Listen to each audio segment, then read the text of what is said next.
Hey guys, Thrasher66099 here. The most common question I get in Dragon Ball Legends is about team building. How do I take the characters I have and make it into a great team? Well, in the next few minutes here, I'm going to show you how to take characters, put them together, make them synergize properly so that you can steamroll through the PvE events as well as the PvP events. So let's get into it. Okay, so the very first thing you want to look at are what are the most common team builds. There's three big builds right now. The first one is the All Saiyan team, which you can see right here, which consists of Sparking Vegeta, Extreme Blue Goku, and Sparking Super Saiyan Goku. And then your non-fighting units are the Hero Shallot, Extreme Raditz, and Hero Goku. And the reason that this team works so well is because each one of these units has a Z ability, which is always active when you're fighting, whether the unit is fighting for you or they're just on your bench. The Z ability is always active, and they all affect Saiyan tagged units, which all 6 of these are, so they stack really well and make each unit very powerful. The next team I want to talk about is actually a variant of the All Saiyan team. It's actually pretty much exactly this team, except you replace this Hero Goku with Sparking Piccolo, and then Sparking Piccolo will actually be your third fighter instead of this Extreme Blue Goku. So these 3 Saiyans will still be buffing your Vegeta and your Super Saiyan Goku, but rather than having this Goku fight, you'll have Piccolo, who won't get the buffs from these units, but he'll be an excellent tank. So you can still do a ton of damage, pump out blast damage with Vegeta. Super Saiyan Goku's well-rounded, so he can strike and he can do blast damage. And then when you get comboed, you just drop the Piccolo in to soak up all the damage for you. He'll heal your units a little bit, and then as soon as the combo ends, you switch back to one of your 2 Saiyans to do damage. The third team that's fairly common that you'll see a lot in PvP and can work for you as well in PvE is the Ginyu Force team. So at the moment there are only 4 Ginyu Force members who are actually available in the game, which would be Birder, as you can see here, Guldo, Jace, and Raccoon. Right now there's no Captain Ginyu, so the other 2 slots are going to be filled by people whose Z abilities can help your main fighters, and the 3 fighters you want to use are going to be Birder, because if you look at Birder himself, he actually has the ability to reduce strike cost as long as their strike art attack cost, as long as there are other Ginyu Force members on your team, which there will be, because the other 2 attackers will be Jace and Guldo. And Jace gets the same sort of thing. He gets -5 to blast, so Jace will be the character you use for your blast attacks, Birder for your strike attacks, and then Guldo is important because his main ability gives you an undodgeable stun that you can use on the enemy, so you can chain these extremely long combos together, which is very powerful. So this team is technically missing a couple units right now, and I think there's a good chance that Captain Ginyu is going to show up in the next couple banners, but for right now we don't have one. There are a lot of options for those last 2 slots, so I'm not going to say that you specifically need to choose any one character for those last 2 slots, but you want to look at things like Birder is a good strike unit. He does a lot of melee damage, but he's obviously not going to be very good against a green unit like Piccolo. So what you might want to do is add an extra character who has a Z ability that reduces the defense of green characters, or increases the strike damage of blue characters if you want to raise Birder.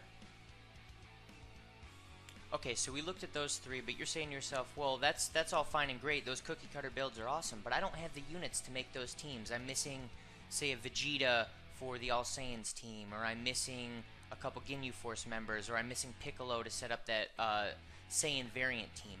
So there's a general rule of thumb here. If you don't have one of those cookie cutter teams, what you want to do is make sure that you have 3 sparking units, so that way they have the best base stats possible as your fighters, and then you want to have 3 units that support those 3 sparking units with their Z abilities, because all Z abilities are active whether the unit on the team is fighting or just sitting in your team.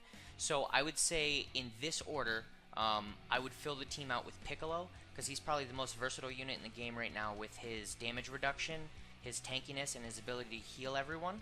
The next best unit to throw in your team, if you have him, is Vegeta, because he just can pump out ungodly amounts of damage. And then I would say the very next best unit is probably Super Saiyan Goku, because he's very versatile. He's got good strike, good blast. He doesn't take a ton of damage. He's just a good all-around unit.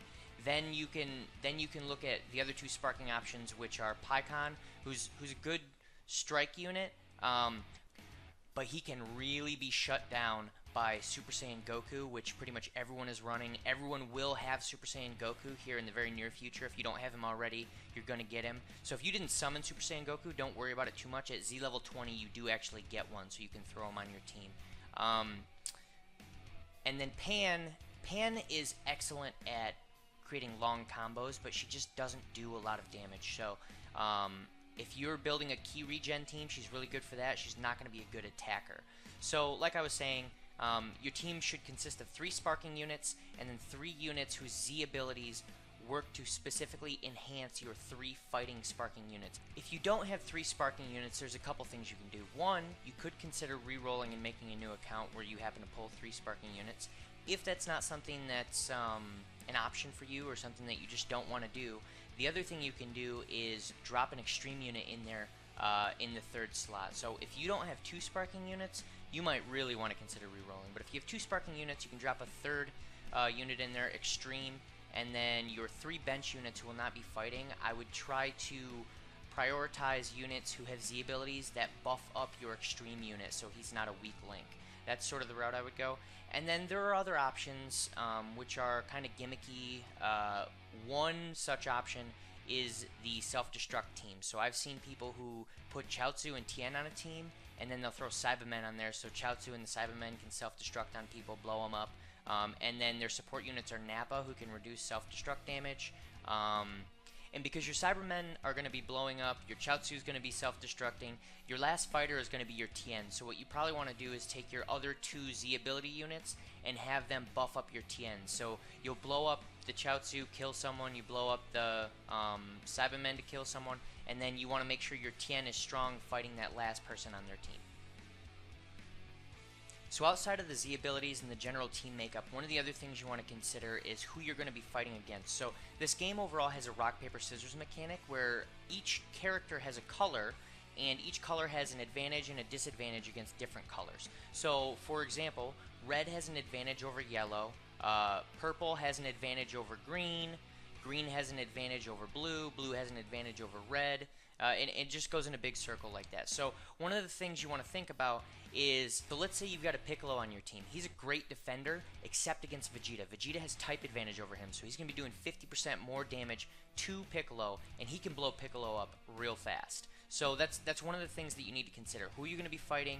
Who should you be using? So one thing I would not recommend is building a one-color team. If you build a mono team, you're probably going to get completely destroyed if you happen to run into someone who's of the opposite color type that has an advantage over you. So those are the basics of team building. If you have any other questions, concerns, throw them down in the comments. I'll make sure to respond to them. Feel free to subscribe to the channel if you like this content and you want some more Legends tips, which are soon to come. I'll see you next time in the next video.